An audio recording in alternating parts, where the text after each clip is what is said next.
Fala, meu povo! Mais um Noite Alvinegra no ar, nosso segundo conteúdo neste domingão. Hoje não fiz almoço com TF, estamos aqui trazendo mais um conteúdo para vocês. Obrigado pelo carinho, obrigado pela audiência de sempre. Continuamos aqui na Itália, agora são quase meia-noite aqui na Bota Italiana.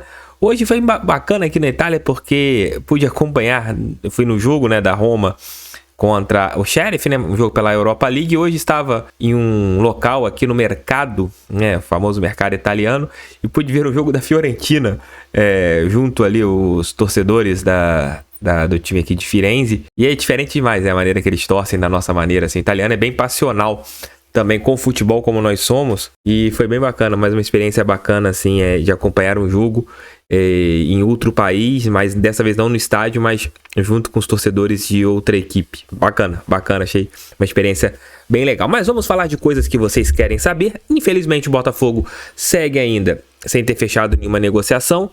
Tem algumas negociações que estão acontecendo, o clube mantém sigilo em relação a nomes, mas a gente tem ali algumas informações que elas podem ser passadas para vocês. O Botafogo não quer que esses nomes vazem por um motivo muito simples, né? De criar uma maior valorização de alguns jogadores, e o clube não quer que isso aconteça. Quando você tem uma valorização, tem times que, apesar do Botafogo hoje ter uma saúde financeira um pouco melhor, mas você pode correr o risco. Vou dar o exemplo de um jogador como Bruno Rodrigues, né, que está lá na equipe do Cruzeiro. É um jogador que hoje o nome dele saiu e tá um leilão do caramba em relação a esse atleta no futebol brasileiro, porque o nome vazou, e isso você consegue ter acaba acontecendo um leilão, né? Quem oferece mais acaba ficando o empresário que gosta disso, né? Porque ele acaba valorizando a sua peça. Mas algumas coisas dão pra gente conversar aqui no canal. Vou explicar algumas coisas pra vocês sobre como o Botafogo tem feito as suas ações no mercado, o que o Botafogo tá ali analisando no mercado. Mas antes, quero pedir seu like, que você se inscreva aqui no canal e que compartilhe esse vídeo em seus grupos do WhatsApp. Agilidade é com a Ágil para antecipação do seu fundo de garantia de uma maneira muito rápida e muito fácil. Entre em contato agora com a equipe especializada da Ágil, que vai te dar todos os detalhes sobre a antecipação do FGTS. Se você ainda não sabe como que funciona, eles passarão todas as informações. Link no primeiro comentário e também na descrição. Tiquinho Soares, ele tinha tudo nesse ano para terminar como um ídolo do Botafogo, né? Até mesmo por tudo que a gente via no estádio Newton Santos, da idolatria que estava sendo criada do jogador com a torcida, aquela sinergia que era muito bacana, que a gente via em todos os jogos do Botafogo. Mas infelizmente, depois daquela lesão no joelho contra o Cruzeiro, a história do camisa 9 com o Botafogo deu uma mudada, né? Você infelizmente começou a ter um Tiquinho que não foi tão bem, apesar de ter sido decisivo em algumas partidas, né, ali depois da sua volta, naquele jogo contra o Goiás, no fatídico jogo contra o Goiás, em que o Bruno Lage Barra, ele entra e é decisivo, marcando um golaço que empata a partida.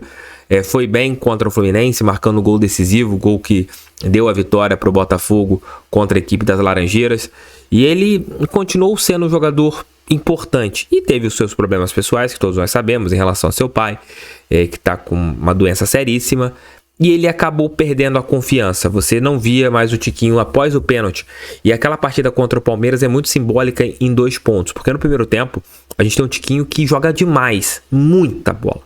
Lá do estádio Newton Santos, quem acompanhou o jogo viu. Se o Botafogo fez ali 3 gols no primeiro tempo, deva-se muito ao Tiquinho. Ele tem a participação, se eu não me engano, no terceiro gol, que é o do Júnior Santos, né? Que ele bate cruzado, o goleiro do Palmeiras rebate, o Júnior Santos faz. Mas o que ele dá de espaço, que ele abre, que ele puxa a marcação, que ele cria de jogadas, ali fazendo um papel, ora até de um meio armador, não estava no gibi. Jogou muito naquele jogo contra o Palmeiras no primeiro tempo. E no segundo tempo, ele poderia ter feito o 4º gol, que talvez tivesse decretado a vitória botafoguense, talvez até mesmo o título brasileiro ali. E desde então, desde aquela derrota para a equipe alviverde, o Tiquinho não foi mais o mesmo Tiquinho. Ele teve coragem de pegar uma bola após aquele pênalti perdido contra o Coritiba aos 50 minutos do segundo tempo. Fez um gol que talvez pudesse ser o gol da redenção do Botafogo e dele no Campeonato Brasileiro. Mas um minuto depois, o Botafogo acaba sofrendo aquele empate traumático contra a equipe do Coritiba, e o Tiquinho entrou junto naquela rota negativa, né?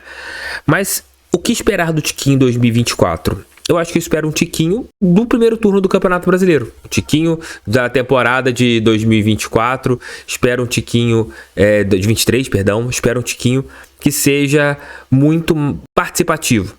Mas será muito importante também o Botafogo conseguir dosar a energia do tiquinho. Não colocar o tiquinho em todos os jogos, você dosar o tiquinho. E talvez esse seja o ponto de você contratar ou você renovar com o Diego Costa, algo que ainda não está definido.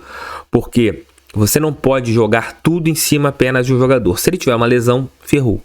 Se ele perder um pouco da confiança, ferrou. E foi mais ou menos isso que aconteceu em relação ao Tiquinho Soares. A partir do momento que ele perde a confiança, que ele cai de rendimento, o Botafogo se viu amarrado. O Botafogo não tinha aquele jogador que deu, sei lá, mais da metade dos pontos do time no primeiro turno do Campeonato Brasileiro. Se a gente pega em números, quantos gols importantes o Tiquinho fez no primeiro turno do Brasileiro? Por isso que eu sou muito contrário a chamar o Tiquinho de pipoqueiro, como muitos torcedores estão chamando. Porque um jogador pipoqueiro não entrega a quantidade de pontos que ele entregou no campeonato. Ele não pode ficar marcado apenas por um pênalti perdido contra o Palmeiras. Ali foi um pênalti que ele perdeu, que acontece. E, pelo menos essa é a minha visão. Eu sei que vou ser criticado pra caramba aqui nos comentários, mas eu dou minha cara a tapa aqui e comento as coisas que eu tenho vontade aqui no canal, em respeito a todas as outras opiniões. Mas jogador que é pipoqueiro não marcava um gol de pênalti contra o Flamengo no Maracanã, não marcava um gol decisivo contra o Palmeiras lá no Allianz Parque, dando pontos ao Botafogo. Contra o Flamengo foram 2 gols.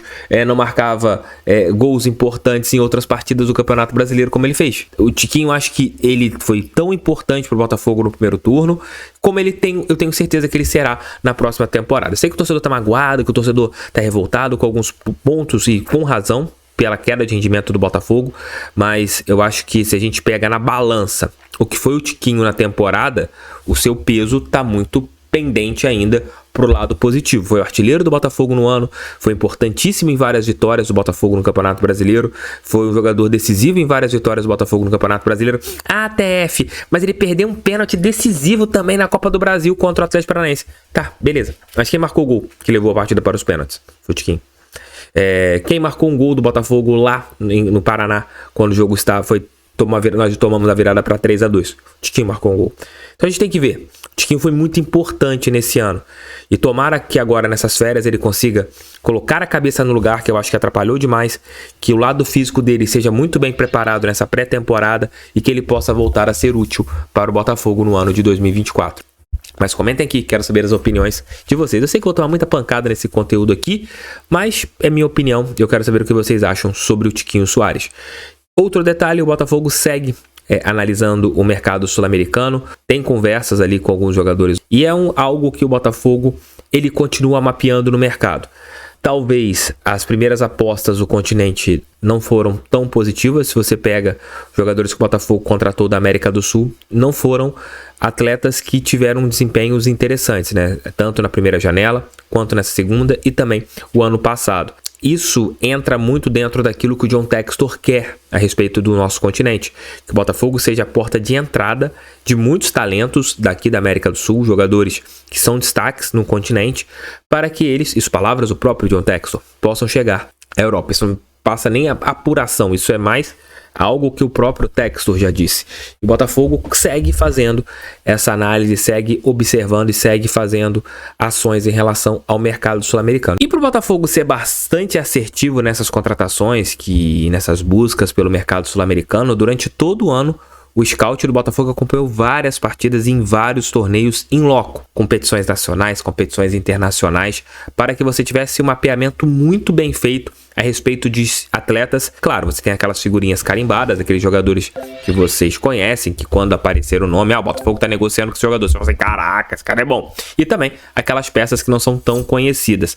Mas o meu ponto de vista, nesse ano, eu acho que a gente tem que ter algo diferente. Uma contratação que infelizmente não deu certo, na minha opinião, foi a do Segovião. Um jogador experimentado, campeão da Copa Sul-Americana e acabou não dando certo. Mas ali foi uma aposta positiva de jogador que tinha acabado de ser campeão da Copa Sul-Americana, sendo um dos destaques. Outras negociações foram jogadores mais jovens, como aconteceram agora, nesse meio de ano, nesse meio de 2023, no caso de Segovinha, que chega na primeira janela, mas depois Diego Hernandes, Matheus Ponte e Adamo, Valentim Adamo, né? Ao contrário. Então você teve essas possibilidades, essas contratações nas janelas, né, desse ano de 2023. Porém, para pensar em 24, o Botafogo foi um pouco mais longe em relação à maneira que viu esses atletas. Além das análises scout, que você tem ali de números, que você acompanha o jogo pela televisão e você vai mapeando, você teve também muitos acompanhamentos em loco para tentar minimizar qualquer tipo de erro nas contratações.